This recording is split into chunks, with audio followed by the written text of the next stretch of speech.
What up, Fight World? It's your boy Ego, and I'm back with some more boxing. Back with my original segment, Ego Rumor Mill, aka ERM. Andre the Beast Berto versus Chris Algieri. Rumor has it they're trying to make that.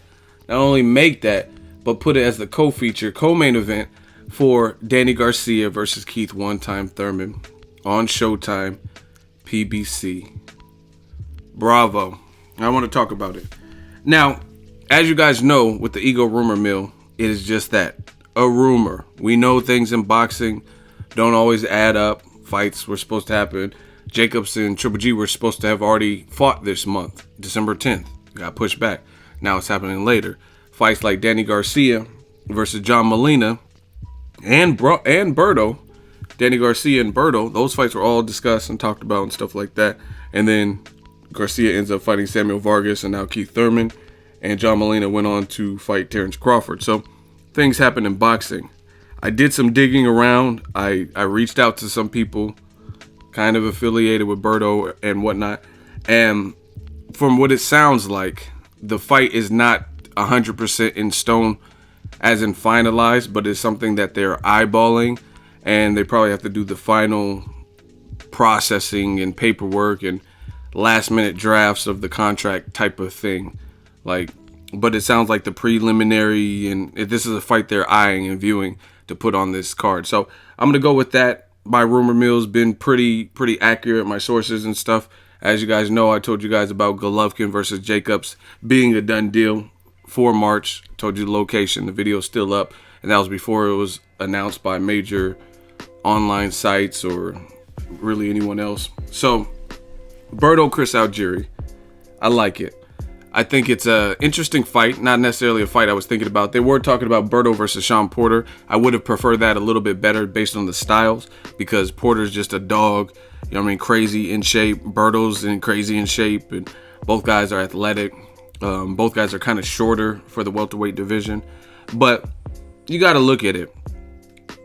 A lot of you motherfuckers said that PBC was going down in general, and they spent all the budget and have no money for fights and no money to pay fighters. And then now you nitpick a fight being added to a great fight. You know what I'm saying? And now some people are, oh, what? Who? Berto, Algieri. No, come on, man. These are two names in the division. It's an interesting style matchup. And it's on the card of a fight that most boxing heads that I've talked to, want to see, and that's Danny Garcia, Keith Thurman. So this is great news because, I mean, you could put in like Erickson Lubin versus some guy you don't know, you know what I mean? Jared Swift Hurd versus some guy you don't know. So to do this, I think this will help the card. Also, if I don't know where Thurman's happening, to be honest, but if it happens in New York, that's where Chris Algieri is from, right? Berto is from Florida, basically, Haiti, Florida.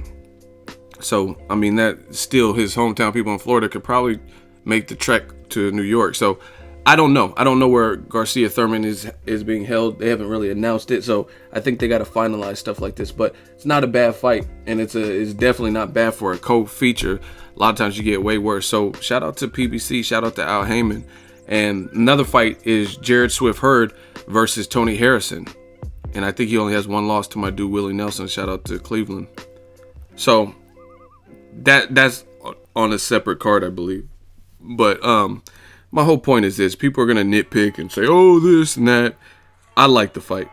And like I said, half of you motherfuckers said that PBC has no money. They ran out of the budget. They're going out of business and all this and that. Meanwhile, over at HBO, every single fight that is worth the damn that they really announced is pay-per-view. Anything of interest that I've seen for their 2017 calendar year.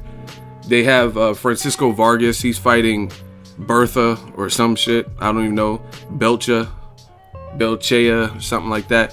With Takashi Miura fighting another guy that I haven't really heard of. Miguel Roman or I don't even know who he's fighting. Somebody. I would rather see Francisco Vargas versus Miura too, because that was a fight of the year. You know what I'm saying? And other than that, what does HBO have? Cotto Kirkland pay-per-view, Golovkin Jacobs pay-per-view, Canelo Chavez, probably pay-per-view if that happens, and there's no official announcement on that. So, I mean, clearly PBC is going into the year strong and killing HBO as of yet. You know what I'm saying? Who's Pacquiao going to fight? You just beat Jesse Vargas. Who are you going to fight? Terrence Crawford? I'm good with that. But it'll be pay-per-view.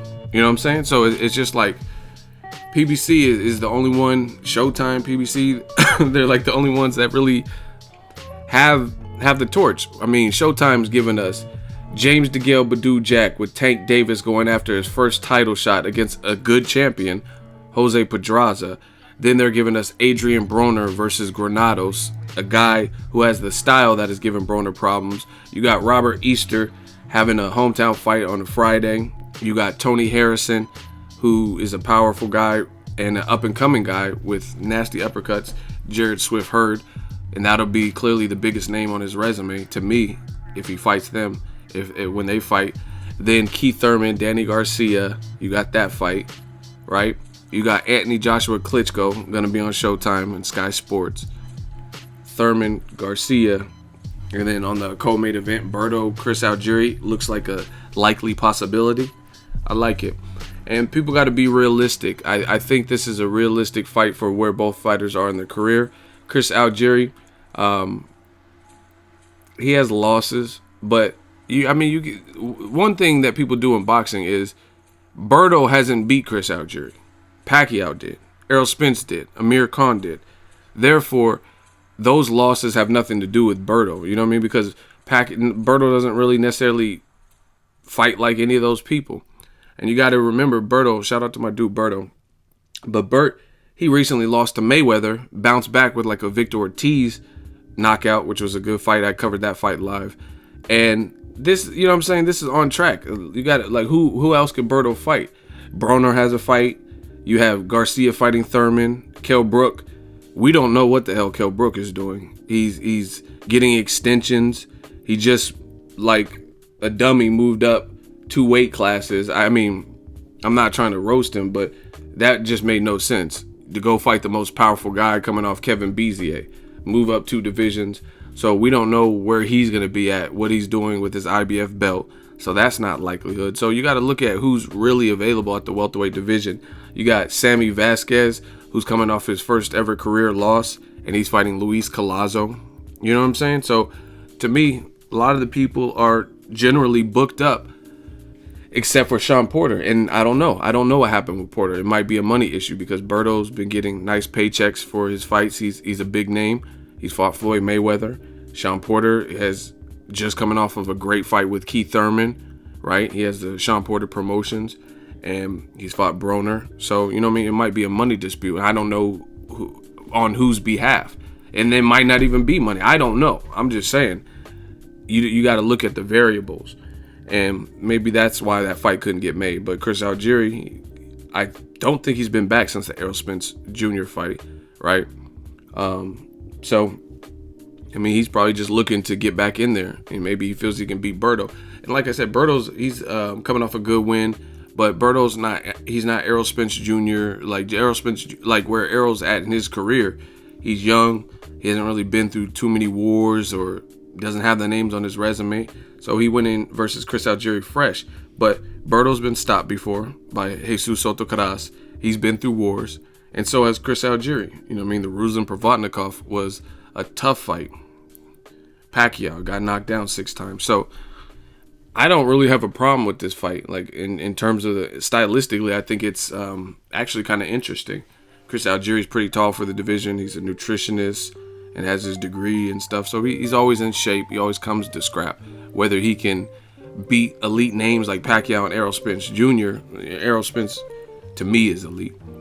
I could see something in him, and he's getting the proper praise. But I mean, it's interesting.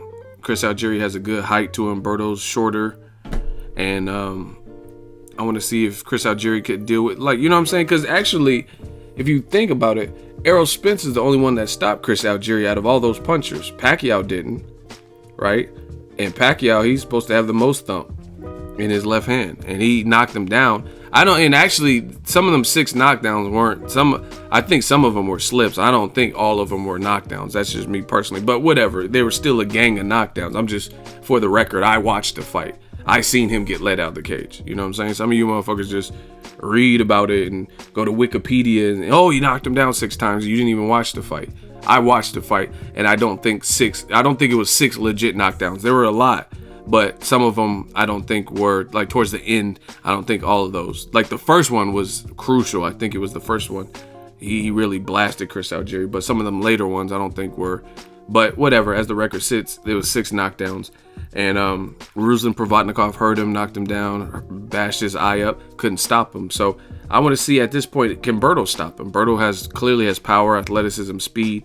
He has momentum coming off of the fight with Victor Ortiz. He avenged that. That was his first ever career defeat. So that has to be good. Remember, Cotto gave Floyd Mayweather a pretty good fight after he avenged his first ever career loss to Antonio Margarito. You know what I mean? That's just a confidence boost.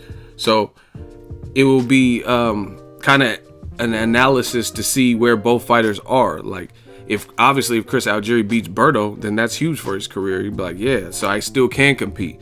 You know what I mean? And he might be able to go on to fight a Broner or Collazo versus Sammy Vasquez winner, or somebody in that echelon. You know what I mean? And if Berto wins, then it shows that he's still here and he's still a threat, especially if he stops him. So let me know what you guys think. Ego rumor mill, not 100% in stone. I will keep you guys updated, but I like it, especially being on Danny Garcia, Keith Thurman, because that in itself that's a pay-per-view fight on regular Showtime, or maybe even CBS. I don't know all the particulars about the venue and what network, but I know it will be a Showtime deal. It'll either be on Showtime or their sister parent company, which is CBS. So let me know what you guys think. Drop it in the comment section. Make sure you share the video, like the video as always. Hate, comment, and subscribe. Till next video is Ego signing off. So if you enjoyed this video and want more content like this on the channel, you can show your appreciation by going to the PayPal donate button or the YouTube support button. And you can donate any amount that you feel is equivalent to the value of this video. Much more to come. Thank you guys for your support. Boxing Ego, the future of boxing.